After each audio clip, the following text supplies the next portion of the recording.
Stage पे बैठे हुए इंडियन नेशनल कांग्रेस के उत्तर प्रदेश के अजय सिंह जी अध्यक्ष हैं। और ये वो शख्सियत है, हमारे वतन की शख्सियत है, जिन्होंने मोदी को 5 लाख से मेरे ख्याल से बड़ी मुश्किल से 1,40,000 से बचे थे, और नहीं तो अजय सिंह जी मोदी जी को गुजरात भेज देते थे। अजय राय जी हमारे दोस्त और हमारे हमवतन अरशद खुर्शीद साहब, लालजी यादव जी, हमारे मोहतरमा किदवाई जी, स्टेज पे बैठे हुए तमाम हमारे पार्टी के नगर सेवक, हमारा कलवा मुमरा के अध्यक्ष हमारे भाई शमीम खान साहब, शानू पठान साहब, अरे मैं तो एक नाम भूल ही गया, अरे यार मेरे दोस्ती का नाम भूल गया, हमारे नहीं, हमारे दोस्त कन्हैया कुमार साहब। अरे भैया इनके बगैर पिछली बार हम लोग इनका इंतजार करते करते करते करते और आप जो है नताशा का नताशा क्या हो गया था, ये भाग गए थे क्या? नहीं, ये फंस गए थे साइन के अंदर। तो हमारे दोस्त कन्हैया कुमार जी स्टेशन, हमारे जो स्टेज पे इस वक्त लोग बैठे हैं वो अपने अपने हिस्से के, अपने अपने फील्ड के, अपने अपने स्टेट के बादशाह लोग हैं। दोस्तों चुनाव शुरू हो गया है। जिस तरीके से अलायंस है, आपको मालूम है कि एक अलायंस महाविकास आघाड़ी का है, जिसमें हमारे राहुल गांधी जी हैं, शरद पवार साहब हैं। दूसरा अलायंस है, उसको आप जानते हैं, मोदी जी भाजपा, शिंदे साहब और अजीत दादा पवार। ये बीजेपी अलायंस है। एक क्लियर कर देता हूं, ये कौन सा अलायंस है? अरे जोर से बोलो यार। जब कभी इस मुल्क में कोई बात होती है शमीम भाई, तो सबसे आसान तरीका और टारगेट मुसलमान होता है। जब कहीं कोई हादसा होता है, अब तो ये हो गया कि ठेले और रेवड़ी पे भी नाम लिखाने की बात हो जाती है, उसका भी फायदा उठाने का काम किया जाता है। जिनको पाकिस्तान जाना था कन्हैया साहब, हमारे पास चॉइस थी कि हमारे पास वो था कि आप रह सकते हो या जा सकते हो, लेकिन हमने धर्म के नाम पे बना हुआ पाकिस्तान को ठोकर मार दिया और संविधान से चलने वाले हिंदुस्तान को गले लगाया। ये हमारी वफादारी है। जैसे कहते हैं ना कि कोई मसला आ जाता है तो सीधे मुसलमान को भगा दो, देश से निकाल दो, पाकिस्तान चले जाओ। उनके लिए राहत इंदौरी का एक शेर है, सभी का खून शामिल है यहां की मिट्टी में, सभी का खून शामिल है यहां की मट्टी में, किसी के बाप का हिंदुस्तान थोड़े है। कुछ दिन की बात है, कुछ दिन की बात है। 10 साल हो गया, 10 साल में लंगड़ी सरकार बन गई, 400 पार नहीं हो पाए। नीतीश और चंद्रबाबू नायडू के टेके के ऊपर ये भाजपा सरकार है, और इंशाअल्लाह ताला जालिम ज्यादा दिन हुकूमत नहीं कर सकता। एक दिन ऐसा आएगा कि नीतीश जी एक टंगड़ी खींचेंगे और चंद्रबाबू जी एक टंगड़ी खींचेंगे, और ये दोनों सीधे गुजरात जाएंगे। क्योंकि इन्होंने मुल्क में बांटने की बात किया है, मुल्क की सियासत के अंदर लड़ाने की बात किया है। कभी आपस में एकता की बात भी करो, कभी एकता की बात नहीं। मुंह खोले तो समझो जहर उगला। अब तो ये हो गया अजय राय साहब कि मिथुन चक्रवर्ती की पिक्चर देख के हम लोग बड़े मिथुन चक्रवर्ती की या मेरे जितने भी साथी है, उस वक्त हम लोग उसको फाइटर समझते थे, उसको सबसे बड़ा नेक्सलाइडर समझते थे। जितनी सोच थी कि ये नेक्सलाइडर थी, ये नेक्सलाइडर था, ऐसा ऐसा करके फिल्मों में। एक फिल्म के हीरो के सपोर्टर हर धर्म हर मजहब के लोग होते हैं। हमने उसकी पिक्चर पैसा चोरी करके देखा है, लेकिन मेरे समझ में ये नहीं आता कि जैसे ही करप्ट आदमी भाजपा में जाता है और उसकी वॉशिंग मशीन में बाहर निकलता है तो वो सीधा सफेद हो जाता है। उसी तरीके से जैसे ही भाजपा का भगवा पट्टा गले में आता है तो मिथुन चक्रवर्ती बोलता है मार के गंगोत्री में फेंक दो। शर्म की बात है। और बीजेपी के राष्ट्रीय अध्यक्ष और मुल्क का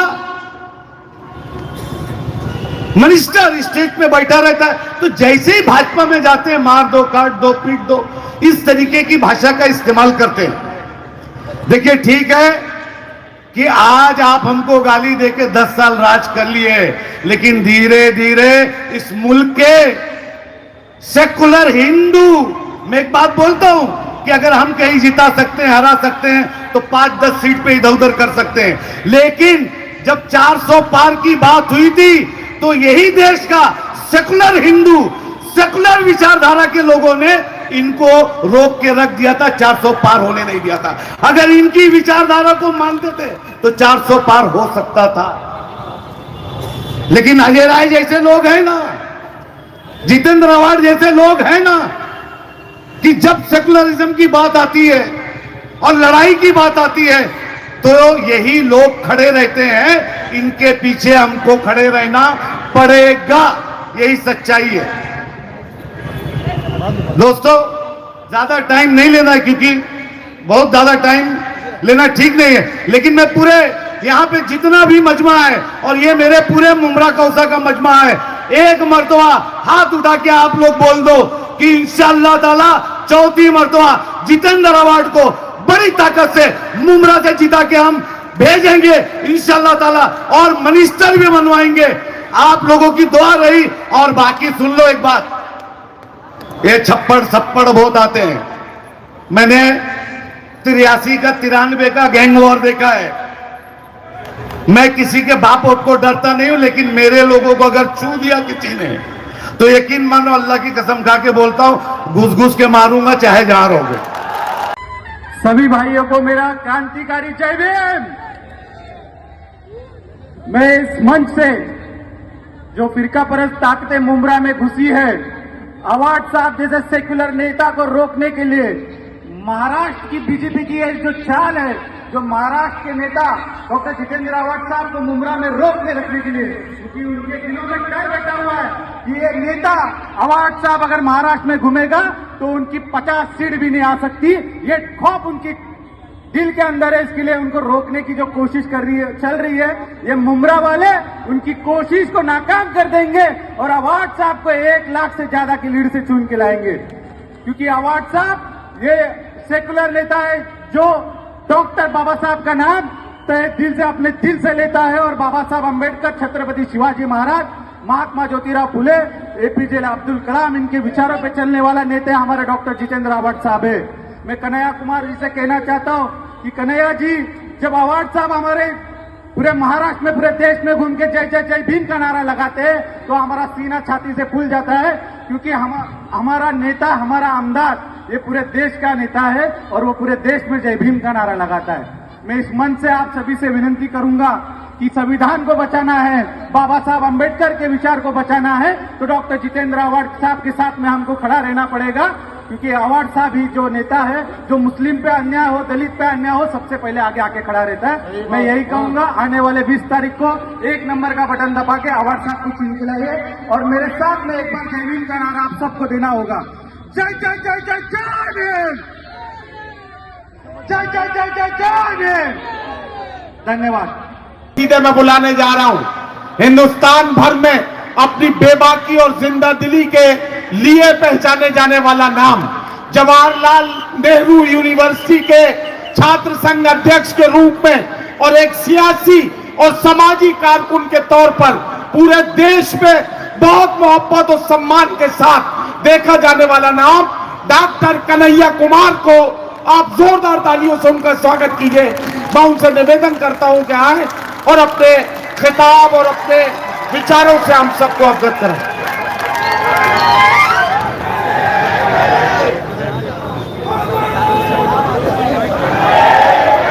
मेरी आवाज जहां तक पहुंच रही है, मुंब्रा के मेरी माओं का, मेरी बहनों का, आदरणीय बुजुर्गों का, नौजवान दोस्तों का और प्यारे बच्चों का मैं क्रांतिकारी इस्तकबाल करता हूं, आपका हार्दिक अभिनंदन करता हूं। आप हमारे साथ एक नारे को बुलंद कीजिएगा, आवाज दो, आवाज दो। इसी जोश के साथ आप तमाम लोगों को आने वाली 20 तारीख को महाराष्ट्र में परिवर्तन के लिए वोट करना है और आप लोग ये काम करेंगे। मैं इस संबंध में आपको कुछ बताने और समझाने नहीं आया हूं। मेरा मानना है कि सियासी तौर पर आप तमाम लोग समझदार हैं। मेरी इतनी औकात नहीं है कि मैं आपको समझा सकूं कि आपको क्या करना चाहिए, लेकिन जब भी मुंब्रा आने का मौका आता है मैं चूकता नहीं हूं और मैं हर बार मुंब्रा आता हूं।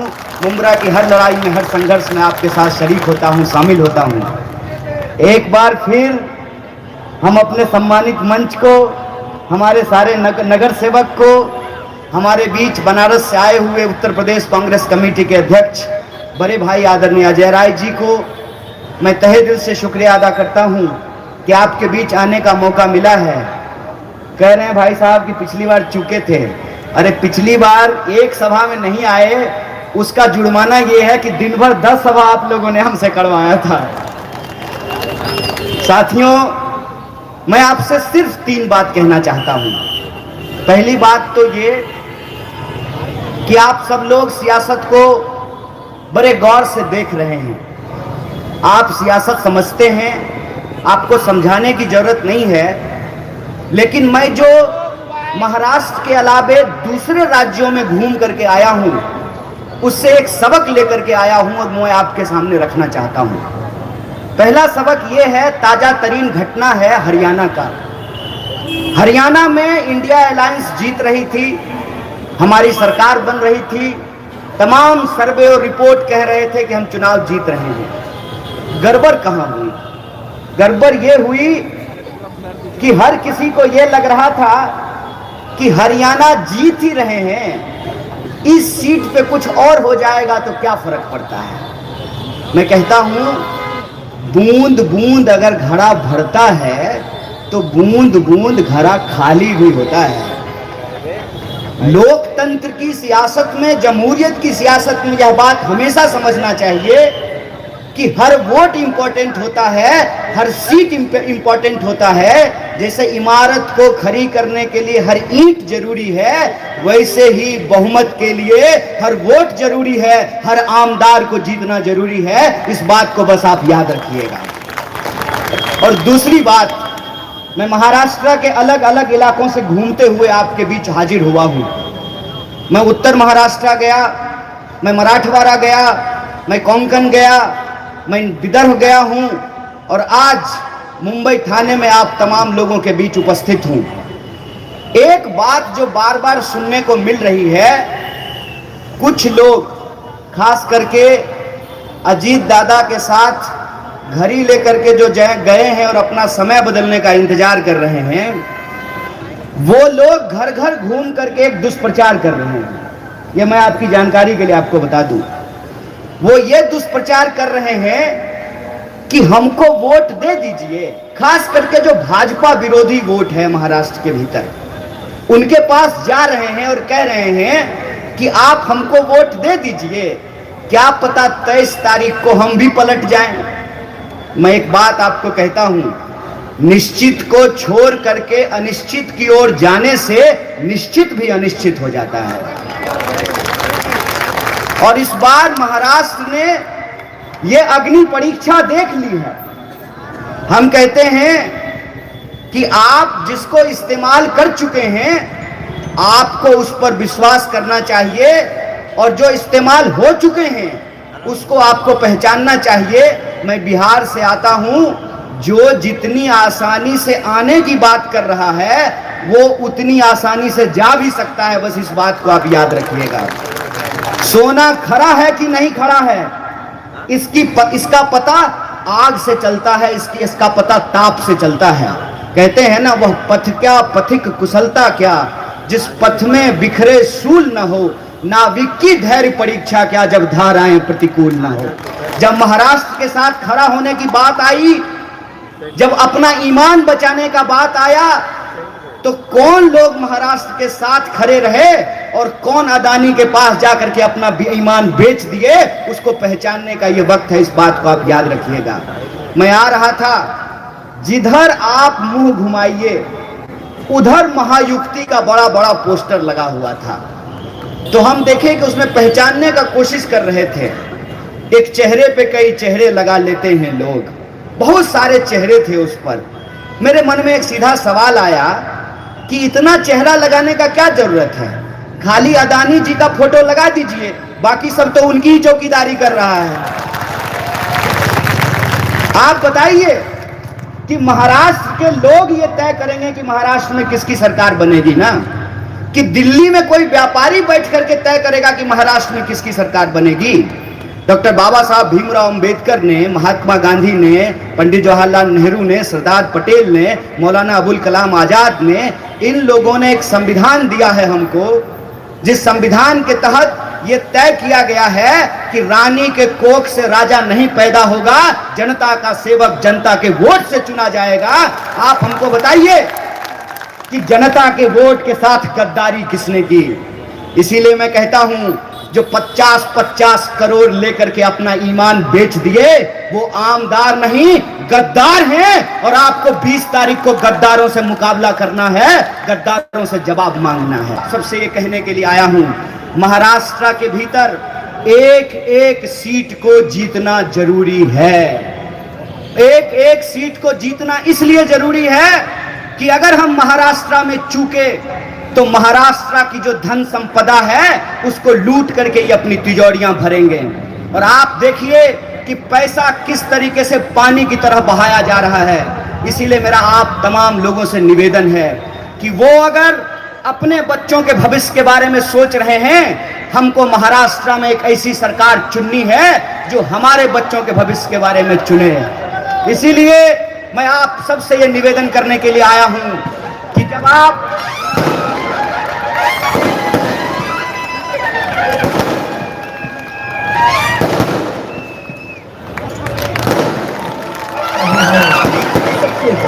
असली वाले जितेंद्र आव्हाड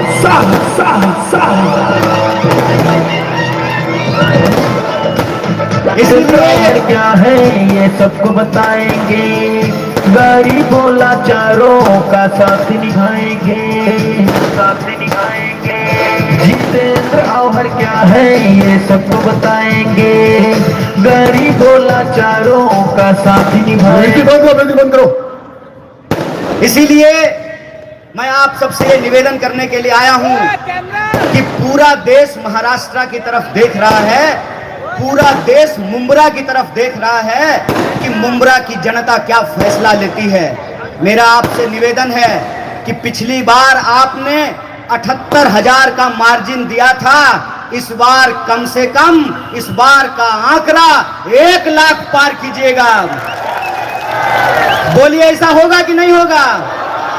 पीछे तक हाथ दुआओं में उठनी चाहिए।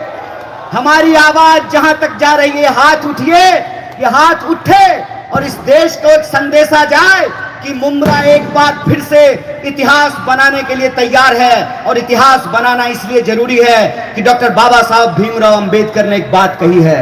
डॉक्टर बाबा साहब भीमराव अंबेडकर ने कहा है कि जो पीढ़ी अपना इतिहास नहीं याद रखती, इतिहास उस पीढ़ी को भुला देता है। महाराष्ट्र के पास मौका है, इस बार गद्दारों को जवाब देना है और महाविकास अघाड़ी की सरकार बना करके चौथी बार जितेंद्र आव्हाड साहब को आमदार बनाना है। और ऐसा आमदार जो रुपए पे नहीं बिकता हो, जो किसी की लाठी से नहीं डरता हो। और मैं कहता हूं, मैं जेल घूम करके आया हूं, जेल इतनी भी बुरी जगह नहीं है। जब सत्ता जुल्मियों की हो, जब दौर जुल्मतों का हो, तो जेल जाना दुख की नहीं आनंद की बात है। इस बात को याद रखिएगा। और जो आपको डरा रहे हैं उनसे मैं एक बात कहना चाहता हूं कि आपको जितनी कोशिश करनी है कर लीजिए।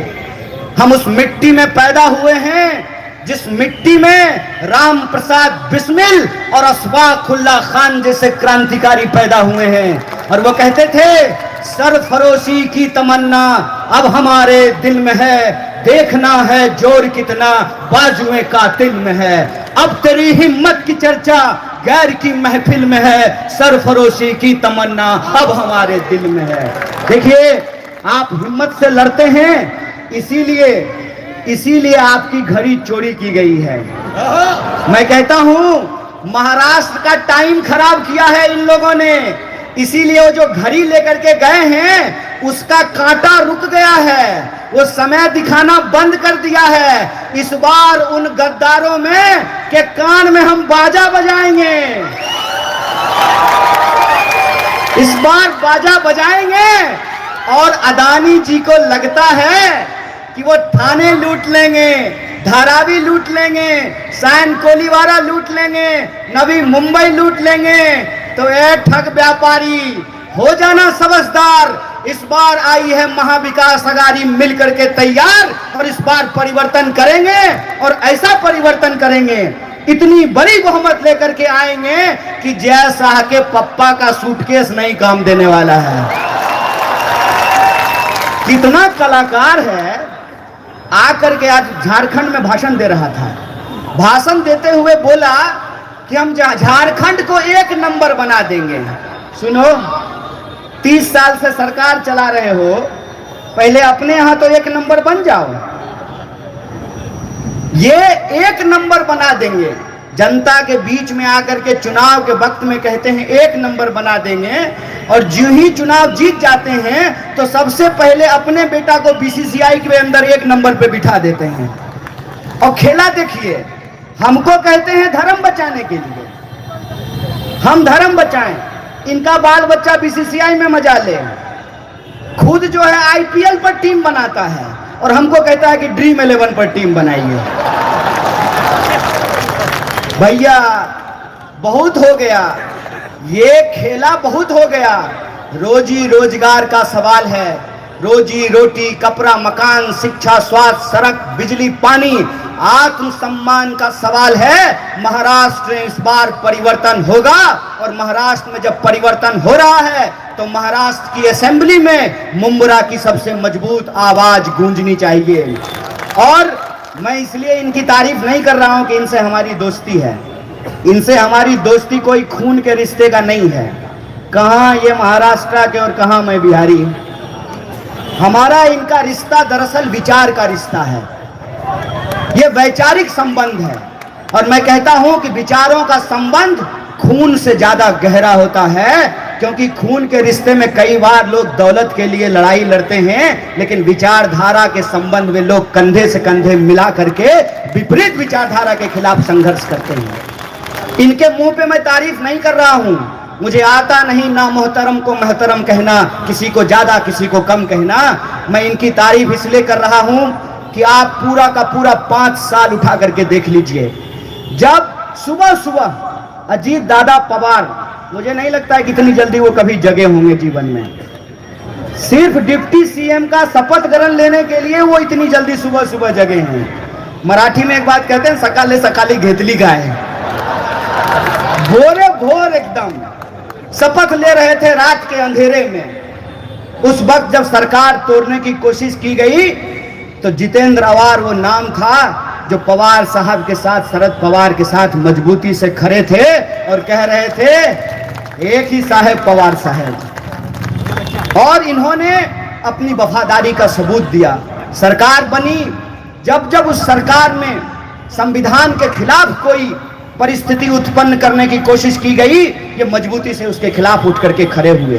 इसीलिए मैं कहता हूं कि जैसे अभिमन्यु को घेर करके तमाम महारथियों ने उसका वध करने की कोशिश की, उसी तरीके से इनको ये घेर करके यहां हराना चाहते हैं। तो मैं कहता हूं अवार साहब, कई बार जो है ना, इंसान का काम उसका सिग्नेचर होता है।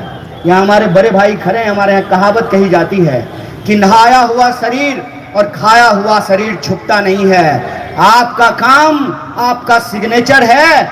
आप बिंदास बोलिए, बिंदास लड़िए।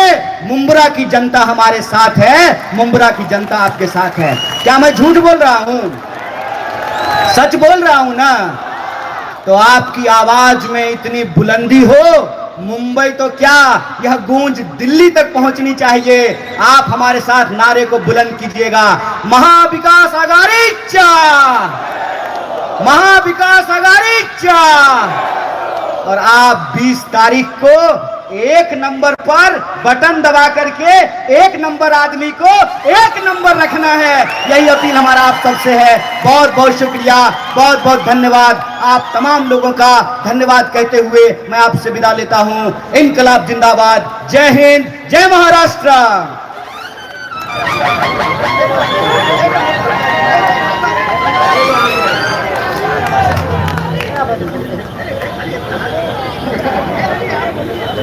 साथियों, आप हमारे साथ एक नारे को बुलंद कीजिएगा। अरे जय जय जय जय जय भीम, अरे जय पेड़िया जय भीम, अरे जय जय फूले जय भीम। तो जोर से बोलो जय भीम, अरे मिलकर बोलो जय भीम। तो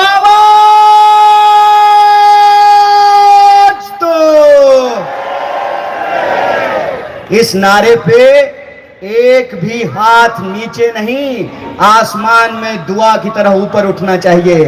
आवाज दो, लड़ेंगे, जुड़ेंगे, अरे जुड़ेंगे। बहुत बहुत शुक्रिया, बहुत बहुत धन्यवाद।